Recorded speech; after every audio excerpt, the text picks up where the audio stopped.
Salmo número 127, versículos de número 1 e versículo de número 2. E eu quero compartilhar com você algumas coisas, alguns ensinamentos que esse salmo tem para nós, que esse salmo vai trazer para nós nessa noite. E diz assim a palavra do Senhor: se o Senhor não edificar a casa, em vão trabalham os que edificam. Se o Senhor não guardar a cidade, em vão vigia a sentinela. Inútil vos será levantar de madrugada, repousar tarde, comer o pão de dores, pois assim dá ele aos seus amados o sono. Amém? Vamos orar? Pai de milagres, Pai de misericórdia, Pai de amor, Deus que constituiu a família e o casamento, nós clamamos ao Senhor nesta noite que fale conosco. Externa, Pai, aquilo que o Senhor já falou comigo nos últimos dias.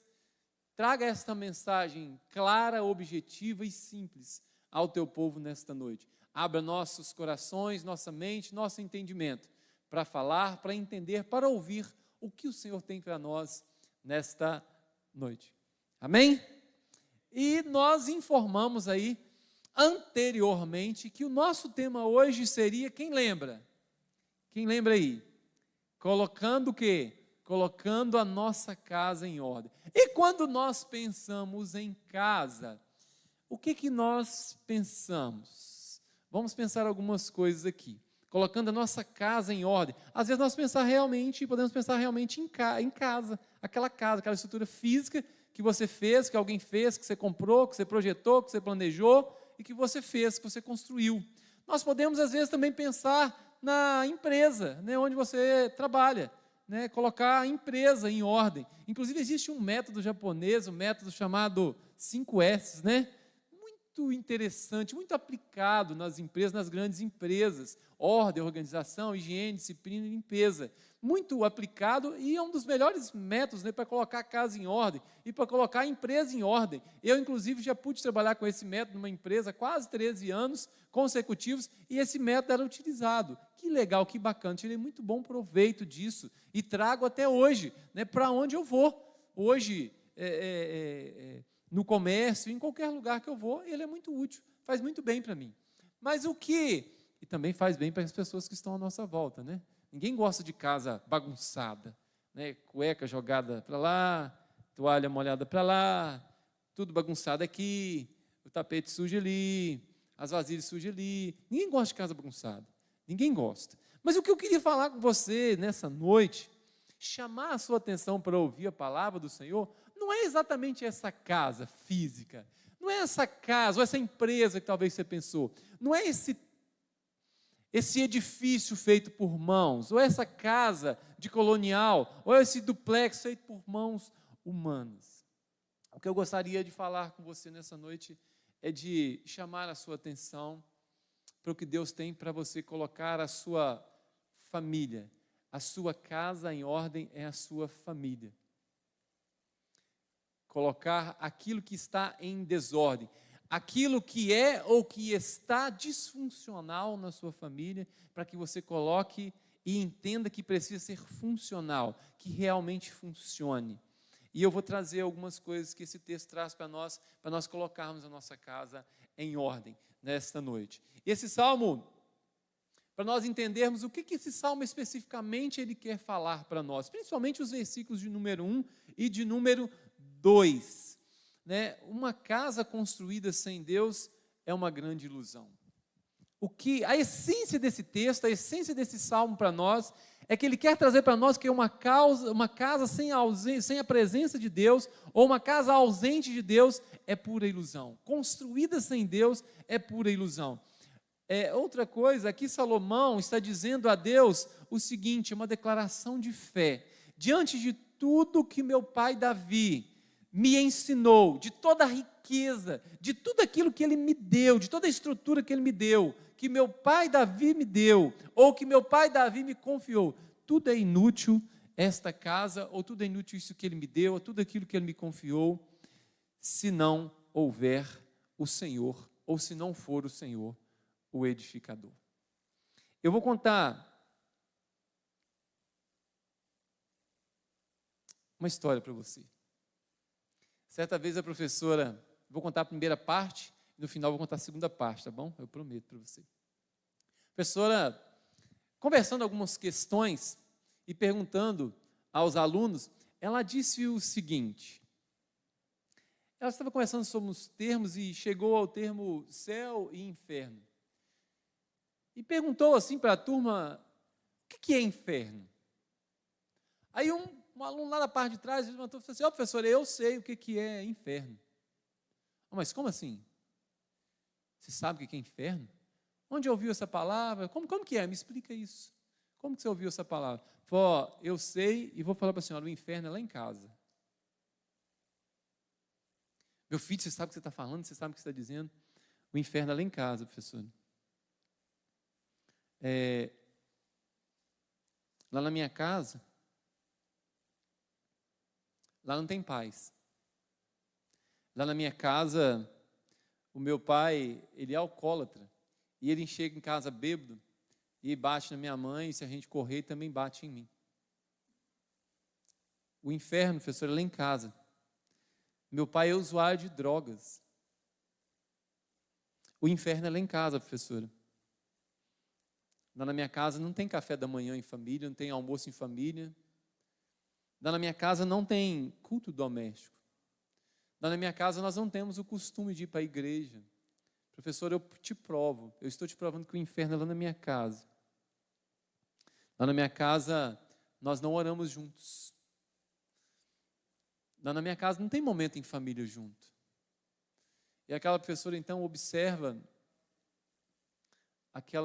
aquele dizer daquela criança, atentamente observa e conversa com ele, e eu vou te contar o desfecho dessa história, o final dessa história na segunda parte, ou no final da nossa mensagem. E eu queria pensar com você, a minha casa, a sua casa, é um lugar de bênção ou é um lugar de maldição? A minha casa, a sua casa, é um lugar de vida ou é um lugar de morte? A minha casa ou a sua casa é um lugar de paz ou é um lugar de guerra? A minha casa e a sua casa é um jardim ou é um deserto? A minha casa e a sua casa é um céu ou é um inferno? Conforme relatado por esse menino para a professora. De antemão, diante de tudo isso, eu queria compartilhar com você algumas coisas que Deus colocou no meu coração de o que nós devemos fazer então para colocarmos a nossa casa em ordem, para colocarmos a nossa família em ordem. De repente, no decorrer da caminhada, da sua caminhada como família, como pai, como mãe, as coisas desandaram. Estava indo tudo bem, estava indo muito bem, tudo certinho, tudo direitinho, e as coisas desandaram. Sem mais, sem menos, ou quando você menos percebeu, quando você menos observou, as coisas desandaram. E a desordem começou, e o inferno começou na sua casa, igualzinho relatado por esse rapaz conversando com essa professora. Diante disso, eu queria pensar com você lá no texto de Mateus 7, 24 a 27. Isso, Mateus 7, 24 a 27, onde diz o seguinte: abra sua Bíblia no seu celular ou a sua própria Bíblia, Mateus 7, 24 a 27. Eu queria citar para vocês a diferença de uma casa construída sobre uma rocha e de uma casa edificada sobre areia. Mateus 7, 24 a 27. Isso. Todo aquele, pois, que... mesmo, Mateus 7, 24 a 27. Isso. Todo aquele, pois, que escuta estas minhas palavras e as pratica, assemelhá-lo-ei ao homem prudente, que edificou a sua casa sobre a rocha. E desceu a chuva, e correram rios, e assopraram ventos, e combateram aquela casa, e não caiu, porque estava edificada sobre a rocha. E aquele que ouve essas minhas palavras e não as cumpre, compará-lo-ei ao homem insensato, que edificou a sua casa sobre a areia. e desceu a chuva, e correram os rios, e assopraram os ventos, e combateram aquela casa, e caiu. E foi grande aquela queda. Aqui, Jesus está trazendo para nós a diferença de uma casa construída sobre a rocha e uma casa construída sobre a areia. Aqui ele traz para nós que a casa construída sobre a rocha, vieram os ventos, veio a tempestade, e ela prevaleceu, ela não foi derribada, ela permaneceu de pé. E a casa construída sobre a areia, o primeiro vento que chegou, ela foi derribada, ela foi levada pelo vento, assim o texto nos diz. Quando nós vamos em Provérbios 17, versículo 1, nós vamos achar a seguinte palavra: é melhor um bocado seco e com ele a tranquilidade, do que a casa cheia de iguarias e com desavença. Eu vou repetir: é melhor um bocado seco e com ele a tranquilidade, do que a casa cheia de iguarias e com desavenças. Diante dos acontecimentos, diante dos fatos, diante do ocorrido na sua casa, na sua família, no seu lar, eu queria trazer para você então o que nós podemos, ou o que nós temos que fazer então para colocar a nossa casa em ordem. Conforme o texto de Salmo 127, os versículos 1 e o versículo de número 2, nós podemos aprender a primeira coisa aqui para nós colocarmos a nossa casa em ordem: permitir de verdade que Deus seja o construtor da nossa casa. Permitir de verdade. A primeira coisa que nós queremos aprender neste texto de Salmo 127, versículos de 1 e 2, do que devemos fazer para colocar nossa casa em ordem. E a primeira coisa que nós queremos aprender nesta noite é permitir com que Deus seja o construtor da nossa casa. Lá em Gênesis 2:18, nós vamos ver que Deus criou a mulher. Em Gênesis 2:24, nós vamos ver que Deus constituiu a família. E nós estamos falando de família, no mês da família, falando para a sua família, para a minha família, dizendo que a primeira coisa que nós precisamos fazer para colocar a nossa casa em ordem, ou a nossa família em ordem, é deixar Deus ser o construtor da nossa casa. Quando nós vamos fazer uma casa, peço ao ministro Lane que vem aqui, entoa aqui no teclado, em nome de Jesus, querido, amém? Quando nós vamos fazer uma casa, então a primeira coisa que nós paramos para pensar: como que vai ser essa casa? Que jeito que eu quero essa casa? Nós passamos por isso, né? Lá em casa foi a Riviane que pediu, a Riviane que falou assim: eu quero a casa desse jeito, o quarto vai ser assim, a sala vai ser assim. Então daqui a pouco ela construiu o projeto na mente dela, chamou o engenheiro e falou assim: não, eu quero que seja desse jeito aqui, essa parte vai ser assim, aquela outra parte vai ser assim. Então ele começou a desenhar, daqui a pouco algumas paredes foram derrubadas, né, foram quebradas, daqui a pouco construiu alguma coisa, derrubou alguma coisa, e no final das contas, aquela casa estava pronta, e a gente mora naquela casa hoje para a honra e glória do Senhor Jesus. E também tem várias pessoas que participaram, né, a pessoa do gesso, a pessoa de bater a laje, a pessoa que faz a decoração. Então é dessa forma, quando a gente faz uma casa, quando a gente constrói uma casa, nós chamamos alguém da nossa confiança para que essa pessoa faça o projeto, né? Eu quero lembrar aqui agora, neste momento, o Rafael, que está lá nos Estados Unidos, que foi o engenheiro que fez o projeto da nossa casa. Rafael e Evelino, um grande abraço para você e para a sua família, para Evelino. Deus abençoe vocês onde vocês estiverem. Se essa palavra chegar a vocês, eu quero agradecer a vocês nesse momento, porque vocês participaram ali da construção da nossa casa. E neste momento, nesta noite, nós queremos então falar e pensar um pouco mais de como fazer, de como deixar, de como reerguer essa nossa casa, de como colocar em ordem então a nossa casa. E nós estamos falando do primeiro tema, de deixar Deus ser o construtor da nossa casa, deixar com que Ele seja a base da nossa casa, com que Ele erga a nossa casa. Então, quando o texto fala assim, que se o Senhor não edificar a casa, quando nós pensamos em edificar, nós pensamos em quê? Erguer, levantar, construir. Que Deus seja aquele que erga a sua casa, que seja aquele que construa a sua casa, que seja aquele que construa a nossa casa, que seja aquele que levante a nossa casa. Em nome de Jesus, querido. Quantas pessoas têm uma casa? Escute isso. Quantas pessoas têm uma casa, mas não têm um lar? Quantas pessoas têm uma casa, mas não têm relacionamento com os filhos? Quantas pessoas têm uma casa, mas não têm relacionamento com a esposa? Quantas pessoas têm uma casa, mas não têm relacionamento com o marido? Nem o marido com a esposa? E não tem relacionamento, às vezes, com seus familiares? Quantas pessoas têm a casa? Tem uma casa, às vezes, física para morar, mas não tem um lar construído e edificado pelas mãos do Senhor Jesus. Amém? É tempo de reconstruir a sua casa. É tempo de colocar em ordem a sua casa. É tempo de dar legalidade a Deus, o construtor, aquele que constituiu, aquele que fez a família, lá em Gênesis 2:24. É tempo de nós deixarmos Deus construir a nossa casa, construir a nossa família, dar legalidade a Deus para trabalhar em nossa casa, em nossa família.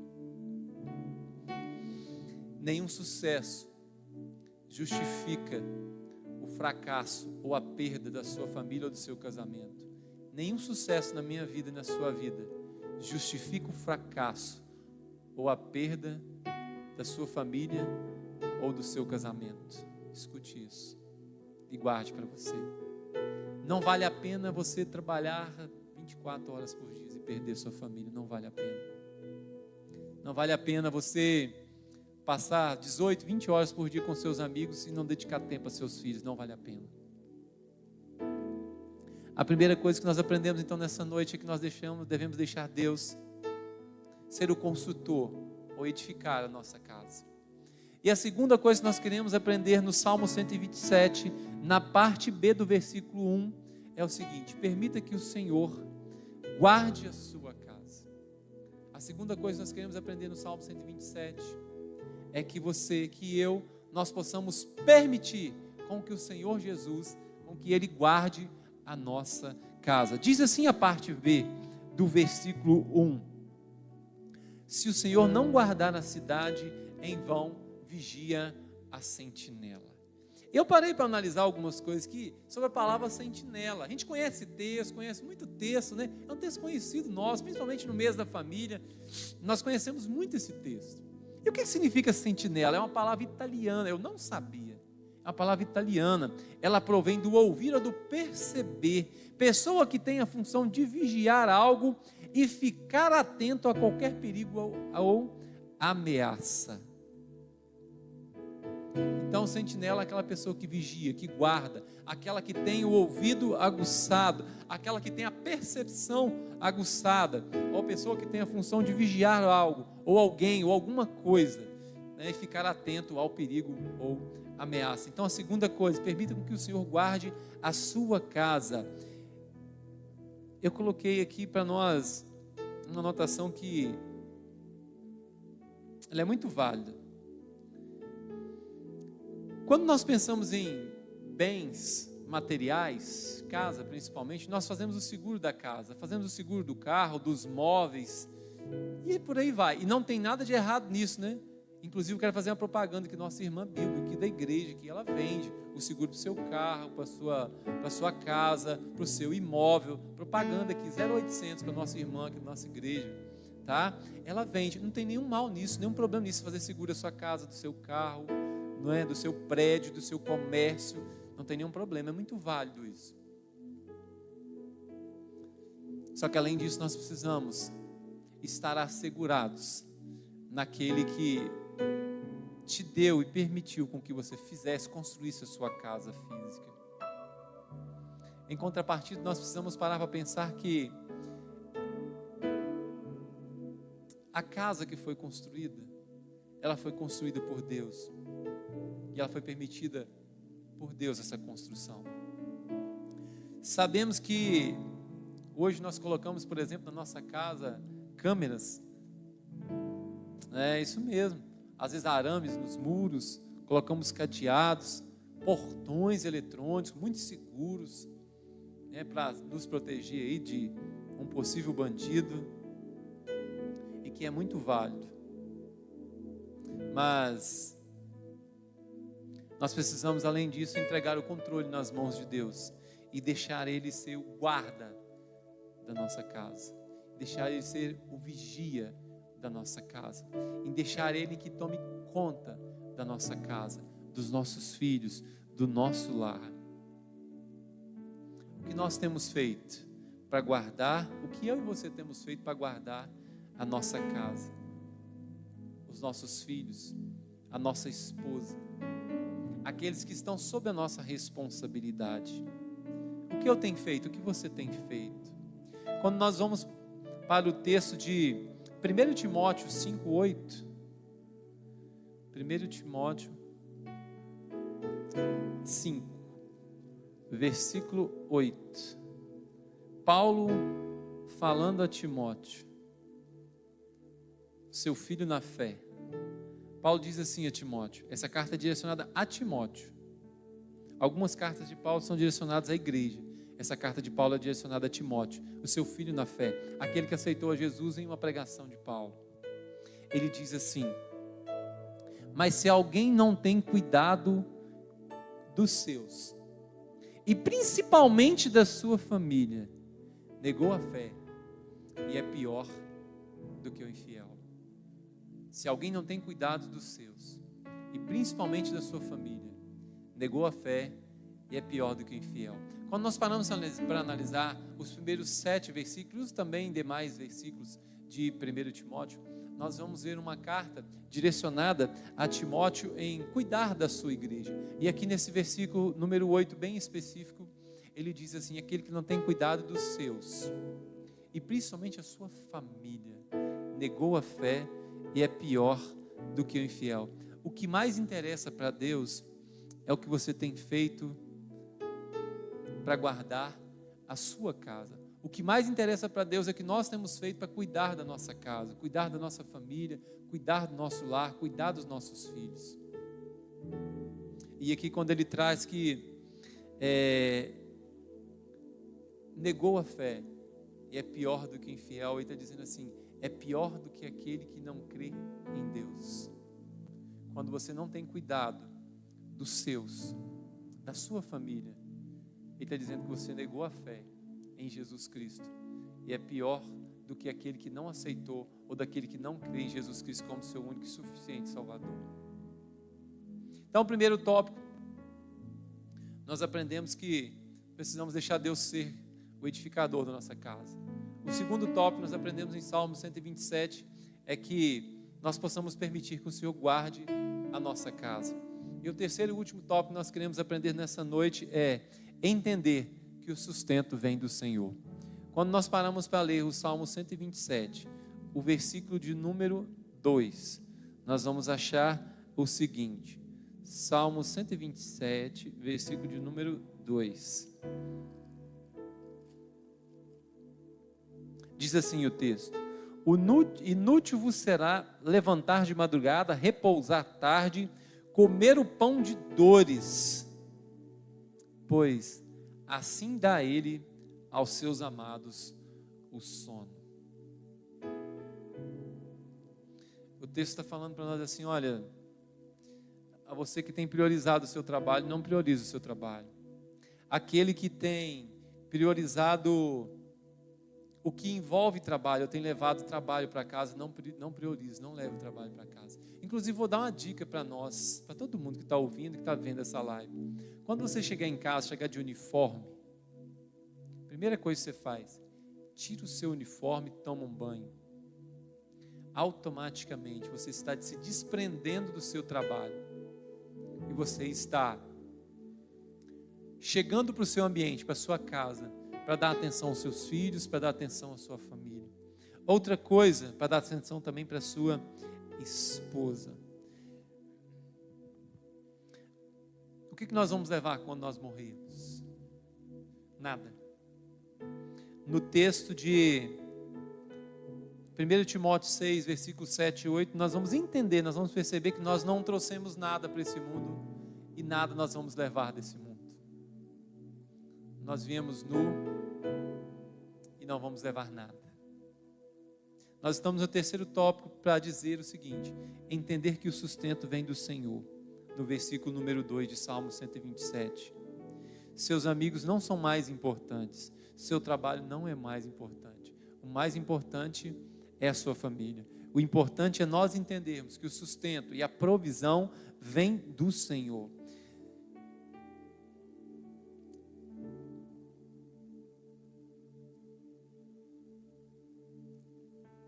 Muitas vezes nós dizemos que confiamos no Senhor, principalmente nesse período de pandemia, principalmente para os pais, para os maridos nesse período de pandemia, em que em alguns momentos, pode ter passado, talvez está passando na sua mente nesse momento, de onde virá essa provisão, neste momento de pandemia, nesse momento difícil.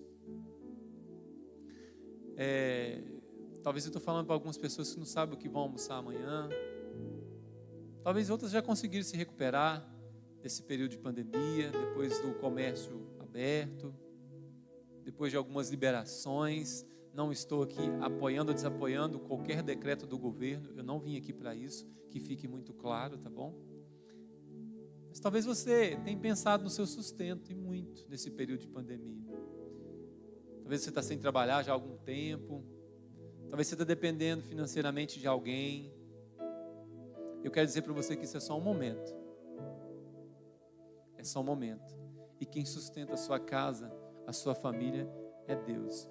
Eu nunca vi um justo, conforme a palavra do Senhor, a mendigar o pão. O sustento vem de Deus, meu irmão. Ei, você chefe de família, pai, o sustento vem do Senhor. Ele provê tudo, aquilo que você precisa. Nem sempre é o que você quer, mas Ele provê tudo aquilo que você precisa para sua casa, para sua família, para o seu lar. Ei, seu filho não vai passar fome, Deus não vai deixar.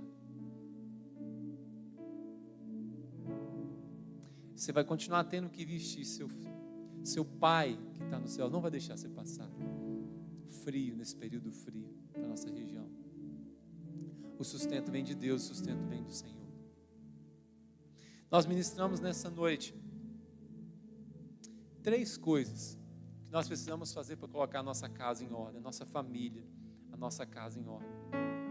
A primeira coisa é deixar Deus ser o construtor da nossa casa, da nossa família. A segunda coisa é permitir que o Senhor guarde a sua casa, a minha casa, a nossa casa. E a terceira coisa é entender que o Senhor é quem dá, ou do Senhor é que vem o sustento. E para nós fecharmos, para nós finalizarmos, eu vou contar agora o restante da história, a segunda parte da história, que eu fiquei de contar no início do menino, lembram? No início eu falei sobre o menino, conversando com a professora, dizendo que o inferno é a casa dele. 6 meses depois, então, desse fato, a professora diz, em sala de aula, novamente sobre o tema e fala, o que é o céu? E esse menino então levanta e fala assim, professora, eu sei o que é o céu. Ela fala, você? 6 meses atrás você falou comigo que a sua casa era um inferno. Como então assim que a sua casa é o céu? Ô, professora, há 4 meses atrás um casal de pessoas que vão de casa em casa, de lar em lar, pregar o evangelho, bateram na porta da minha casa. Um casal de missionários. Então eles chegaram, começaram, meu pai e minha mãe abriram a porta e começaram a falar de Jesus para meu pai e para minha mãe. Então os meus pais ouviram e aceitaram Jesus que o missionário disse. E hoje, professor, o céu é na minha casa. Eu vou te falar por que o céu é na minha casa. Hoje nós tomamos café da manhã juntos na minha casa. Hoje nós almoçamos juntos na minha casa. Ah, professor, no mês passado eu fiz aniversário e nós comemoramos o meu aniversário. Professor, na minha casa o meu pai parou de beber. Ele não bate mais na minha mãe. E ao invés de tentar bater na gente, se a gente não correr, ele conversa com a gente, ele abraça, ele beija, ele dá carinho.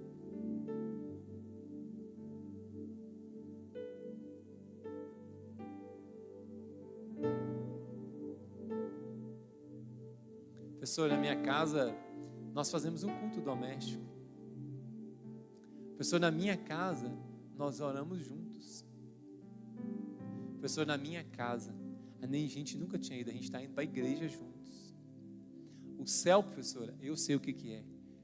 Ele é a minha casa.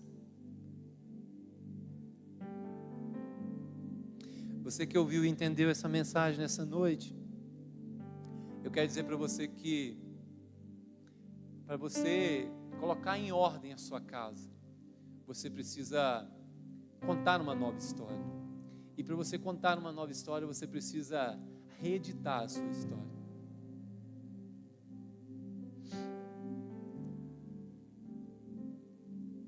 Você precisa entender que a sua família é um presente de Deus, é o seu maior patrimônio. Eu quero te dar uma palavra para você, pai e mãe, para você, chefe de família.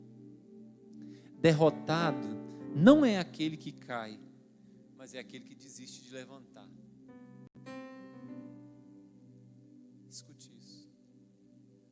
E para finalizar, todas as vezes, escute, anote, preste atenção, todas as vezes que Satanás disser para você que é o fim, disser para você que é o fim do seu casamento, disser para você que é o fim da sua família, disser para você que é o fim da sua luta pelo seu filho, disser para você que é o fim da sua luta pelo seu casamento, você diz para ele assim, aponta o dedo na cara dele e fala assim, é só o começo, porque aquele que escreveu a minha história, ele é fiel para cumprir e ele está me ajudando a reeditar a minha história. Amém? Deus abençoe sua casa, Deus abençoe sua família, Deus abençoe o seu lar.